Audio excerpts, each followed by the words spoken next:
Beaucoup se souviennent de Janis Joplin comme d'un feu ardent de la musique américaine, mais peu comprennent vraiment la douleur derrière son éclat éblouissant.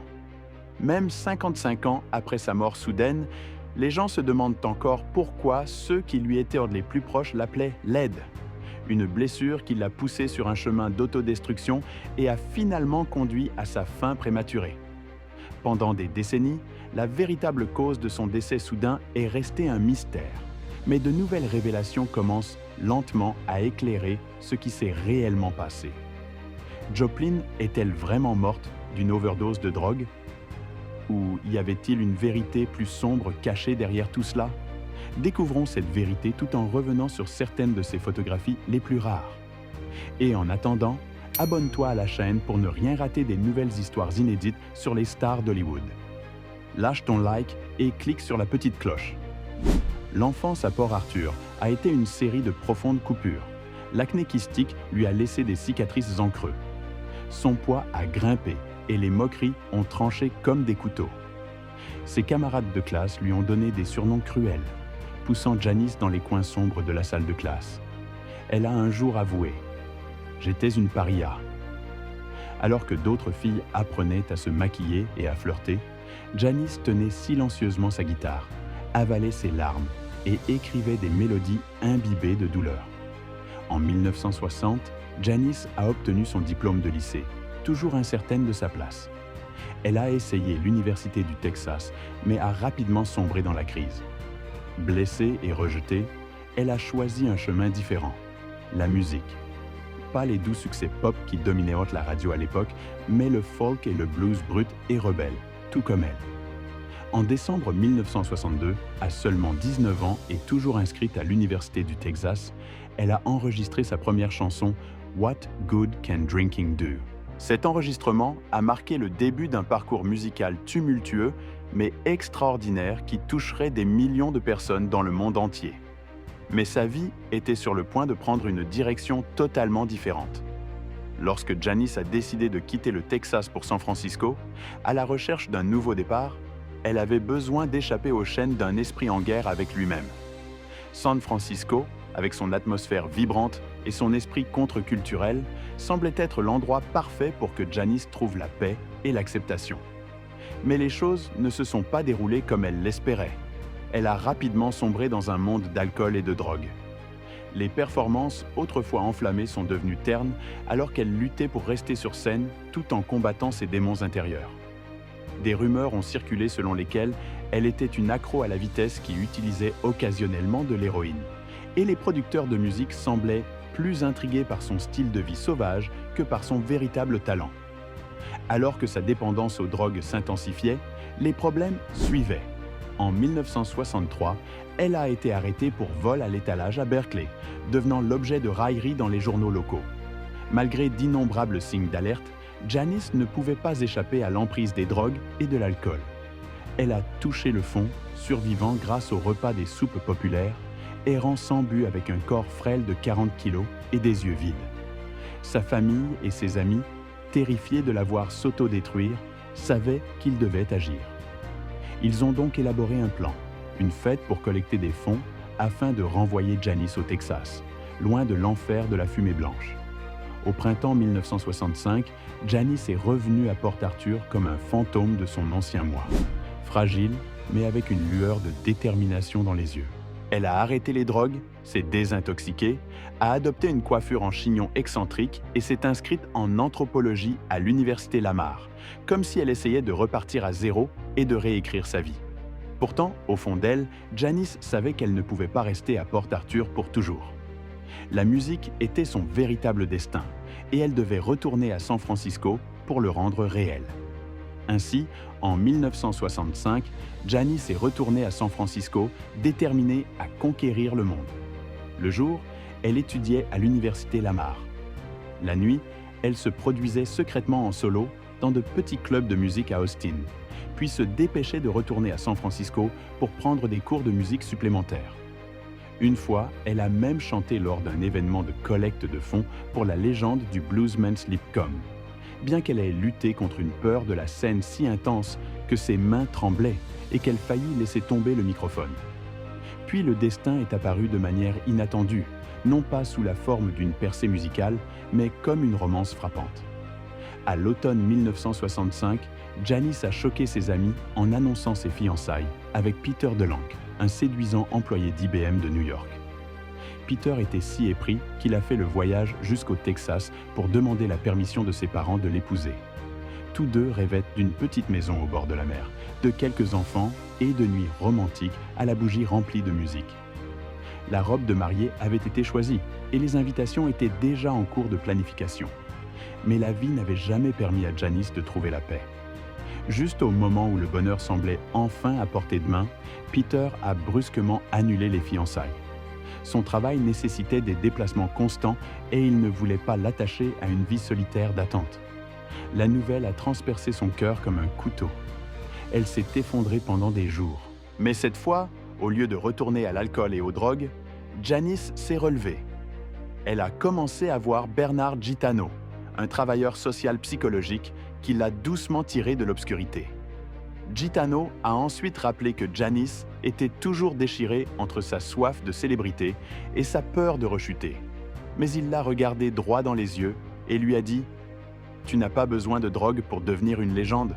Tu es déjà extraordinaire. » Ces mots ont été comme l'étincelle finale qui a ravivé le feu mourant en elle. Janis s'est plongée dans la musique avec une passion renouvelée, se produisant régulièrement à la galerie de café à North Beach. Et c'est là que le destin a de nouveau frappé. Cadet Helms, le manager excentrique du groupe Big Brother and the Holding Company. Après seulement quelques minutes à l'entendre chanter, il a su quelle était la pièce manquante du groupe et l'a persuadé de les rejoindre en tant que chanteuse principale. Au début, Janis a hésité. Elle craignait que son retour à San Francisco ne la ramène à de vieilles habitudes, et elle ne voulait pas décevoir sa famille à nouveau. La ville contenait trop de souvenirs douloureux. Mais quelque chose au fond d'elle murmurait que c'était la chance qu'elle avait attendue. Contre toute attente, elle a accepté de rejoindre Big Brother and the Holding Company le 4 juin 1966. Sa première performance publique avec le groupe a eu lieu à l'Avalon Ballroom à San Francisco, et c'était un triomphe électrisant. Sa voix ne s'est pas seulement élevée, elle a déchiré l'air, se mêlant à la brume psychédélique de fumée et de lumière clignotante, plongeant la foule hippie dans une transe. Ce n'était pas simplement un concert, c'était le moment où Janis est devenue son moi le plus authentique. Une artiste, une icône rebelle, une flamme ardente allumée au cœur de San Francisco. À partir de ce moment-là, les nuits se sont enchaînées. Fillmore West, Winterland Ballroom, Avalon, partout où Big Brother jouait, il y avait des foules hurlantes, des poings levés et des vagues de son électrique rugissant dans l'air. Le sommet est venu au Monterey Pop Festival en juin 1967. Lorsque Janis a commencé à chanter, le public s'est figé comme frappé par la foudre, puis a éclaté en une hystérie sauvage. Le premier album du groupe, Big Brother and the Holding Company, a rapidement suivi, portant des chansons comme Down on Me et Coucou à travers les ondes FM, propulsant Janis Joplin sous les projecteurs en tant que phénomène du mouvement contre-culturel.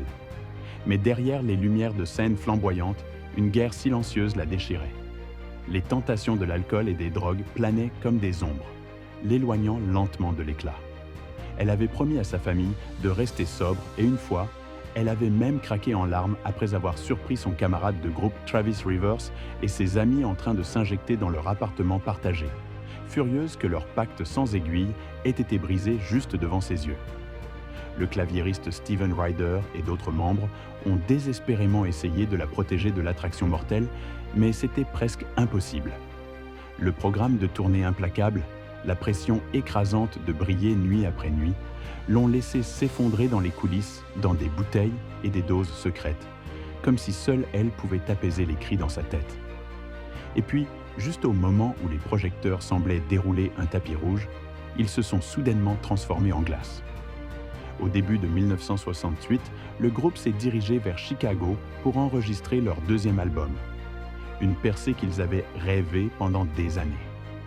Mais leur bailleur de fonds a soudainement manqué de fonds, les abandonnant dans une ville froide et indifférente, loin de chez eux. Ils n'avaient pas d'argent pour revenir, pas d'accueil chaleureux, et les quelques morceaux qu'ils ont réussi à enregistrer sonnaient sans vie et sans inspiration. Le rêve éblouissant était devenu un fardeau. Lorsque le train les a finalement ramenés à San Francisco, personne n'a dit un mot. Il n'y avait que des regards vides, comme si le ciel venait de s'effondrer, et les étoiles qu'ils pensaient tenir avaient glissé entre leurs doigts. Mais juste au moment où les choses semblaient les plus désespérées, une lueur d'espoir est apparue. Le 31 juillet 1968, Janis a fait sa première apparition à la télévision nationale dans l'émission This Morning. Pourtant, la joie s'est rapidement transformée en amertume lorsque la station a accidentellement effacé les images, ne laissant que l'audio derrière. Heureusement, cette même année, le groupe a sorti son premier album avec Columbia Records, Cheap Thrills, et cela a explosé, atteignant le numéro 1. Pendant ce temps, le single Piece of My Heart a grimpé dans le top 12. D'un paria, Janis Joplin s'était transformée en une puissante icône du rock. Sa voix révélant ses émotions les plus profondes, la douleur et la joie, l'amour et une profonde solitude. Mais même avec le succès, ses démons intérieurs continuaient à la hanter. Janis a quitté Big Brother and the Holding Company pour former un nouveau groupe, le Cosmic Blues Band, ce qui semblait être un nouveau départ. Cependant, l'attrait de l'héroïne l'a tirée à nouveau dans sa spirale mortelle. Au début de 1969, on rapportait qu'elle dépensait environ 200 $ par jour en héroïne, une habitude destructrice qui n'incluait même pas l'enregistrement de I Got Demo Old Cosmic Blues Again, Mama. Le producteur Gabriel Meckler a essayé de la protéger des drogues en lui faisant rester avec lui à Los Angeles pendant les sessions d'enregistrement, mais l'addiction s'est révélée trop puissante pour être résistée. Et tandis que Janis brillait sous les lumières éblouissantes et l'adoration de ses fans, sa vie était devenue une triste mélodie hantée de chances manquées et d'autodestruction. À Woodstock, le 17 août 1969, alors qu'elle attendait nerveusement dans les coulisses, l'anxiété l'a submergée et elle s'est tournée vers l'héroïne et l'alcool pour se calmer. Quand ce fut enfin son tour de se produire, la foule bourdonnait d'anticipation. Mais la réalité était décevante. Sa voix autrefois puissante était faible et l'énergie passionnée de ses mouvements s'était transformée en un balancement titubant. Ses luttes saignaient dans ses performances. Même partager la scène avec la légendaire Tina Turner ne pouvait pas la sauver de l'emprise des drogues. Pourtant, même alors que des tempêtes faisaient rage autour d'elle, il y avait des moments fugaces où la vie de Janis Joplin s'adoucissait comme la lumière du soleil perçant à travers de lourds nuages. Lors d'un voyage au Brésil, elle a trouvé de manière inattendue une poche de paix lorsqu'elle a rencontré David Nass, un homme qui apaisait doucement son cœur blessé. Cette brève romance tourbillonnante, ainsi que les rythmes calmes des tropiques, ont aidé Janis à se libérer des drogues et de l'alcool pendant un court moment. C'était comme une rare pause, un moment pour son âme de respirer et de rêver d'un demain libre de l'addiction. Mais la paix n'était qu'une illusion passagère. Lorsqu'elle est retournée aux États-Unis, son addiction a refait surface comme une tempête. Bientôt, Janis est tombée amoureuse de Peggy Certa, qui luttait également contre l'abus de substances. Leur amour ne pouvait pas les sauver. Il n'a fait qu'enfoncer leur vie plus profondément dans le chaos. Pourtant, Janis n'a jamais été quelqu'un qui pouvait rester immobile dans l'obscurité. Même à son plus épuisé, elle aspirait à se relever pour prouver que son cœur portait encore du feu. En 1970, elle a formé un nouveau groupe appelé Full Tilt Boogie. C'était un effort désespéré mais plein d'espoir, une déclaration qu'elle avait encore faim de vie et de musique. Leur son a été accueilli par une vague d'éloges. Et sur scène, Janis semblait briller à nouveau. Mais derrière les lumières, les ombres persistaient. Elle a continué à lutter contre son addiction malgré avoir juré maintes fois d'arrêter. Les nuits solitaires, les tournées épuisantes, les sourires forcés cachant un cœur fatigué. Tout cela l'usait lentement. Puis la tragédie a frappé. Le 4 octobre 1970, Janis a été retrouvée morte dans sa chambre au Landmark Motor Hotel à Los Angeles. La scène était hantée. Un nez cassé, des lèvres ensanglantées et un génie silencieux parti pour toujours. le rapport officiel a déclaré sa mort comme une overdose accidentelle d'héroïne, peut-être aggravée par l'alcool. Des amis proches comme Peggy Certa croyaient que Janis avait peut-être pris sans le savoir une dose plus forte que d'habitude, alors que sa tolérance avait diminué avec le temps. Quelle que soit la vérité, un fait était indéniable. Sa mort a choqué le monde. Amis et proches étaient consumés par la culpabilité. Peggy a admis en larmes qu'elle avait promis de rendre visite à Janis à Los Angeles, mais au moment où elle est arrivée, Janis était déjà partie. Son fiancé, Seth Morgan, n'a pas non plus réussi à tenir sa promesse de la voir avant ce jour fatidique. Selon Certa, Janis avait été profondément blessée que ni Morgan ni Certa ne se soient présentés comme promis. Des personnes qu'elle espérait apporteraient de la chaleur à son âme cette nuit-là. Dans un appel téléphonique moins de 24 heures avant sa mort, Janis aurait éclaté de colère contre Morgan. Mais les détails de cette conversation restent un mystère. Personne ne sait comment cela a pu affecter son état d'esprit. Certa a également spéculé que Janis avait peut-être heurté sa tête lorsque sa sandale s'est accrochée au tapis Shag de sa chambre, accélérant peut-être la tragédie. Pourtant, les experts s'accordent largement à dire que les drogues et l'alcool étaient les véritables forces qui l'ont poussé au bord. Le corps de Janis a ensuite été incinéré au Pierce Brothers Westwood Village Memorial Park and Mortuary. Ses cendres ont été dispersées dans l'océan Pacifique depuis un avion, comme si on libérait une âme qui avait longtemps été emprisonnée dans la douleur. Et bien que son corps se soit dissous dans la brise marine, l'héritage de Janis Joplin est resté brillant et vivant comme la voix qui avait autrefois laissé le monde dans un silence stupéfait. Pearl, l'album sorti après sa mort, est devenu un immense succès, avec des chansons intemporelles comme Me and Bobby McGee et Mercedes-Benz. Janis Joplin peut être partie, mais sa voix brute et sincère résonne encore à travers le temps, continuant d'enflammer les esprits de nombreux artistes et fans. Une étoile filante a peut-être disparu, mais la traînée de lumière qu'elle a laissée derrière elle brille encore à travers le ciel de la musique. Ross, le ciel de Mems.